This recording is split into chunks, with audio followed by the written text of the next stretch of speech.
At alamin na natin ang update sa Bagyong Nona. Makakasama natin si Meno Mendoza, weather forecast ng Pag-asa. Meno, good morning!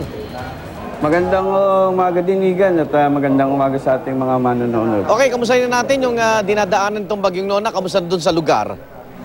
Sa lugar na dinadaanan ng ating Bagyong Sinona, nakakaranas na sila ng mga masungit na panahon, ng mga malalakas na hangin. Oo.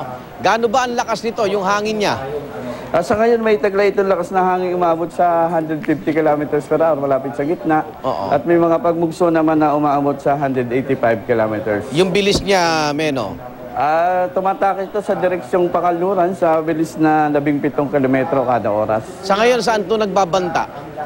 Sa ngayon, ito yung nagbabanta dito nga sa Northern Samar, bagamat hindi ito direktang tatama yung ating mata, dahil ito babaybay dito lamang sa itaas ng Northern Samar. Subalit mararamdaman pa rin nila yung lakas ng ating bagyo at inaasahan itong ating bagyo na to ay maglalandfall ngayong gabi sa Sorsogon at dadaan nga ito dito sa Northern Samar ngayong hapon. Yung babala ng storm surge, malakas ba?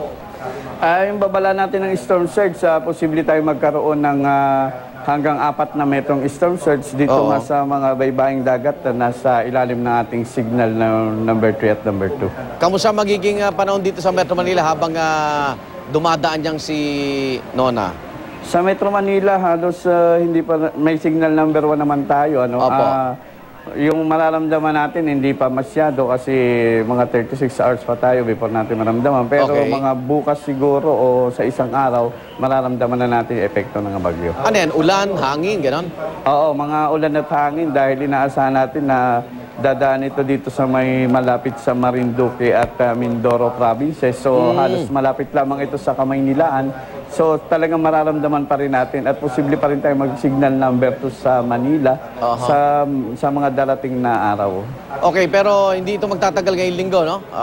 Oo, hindi naman natin inasa magtatagal. Siguro mga hanggang Huwebes or Friday baka umalis na ng Philippine area. Okay, maraming salamat. Meno Mendoza, live po sa Pag-asa. Salamat.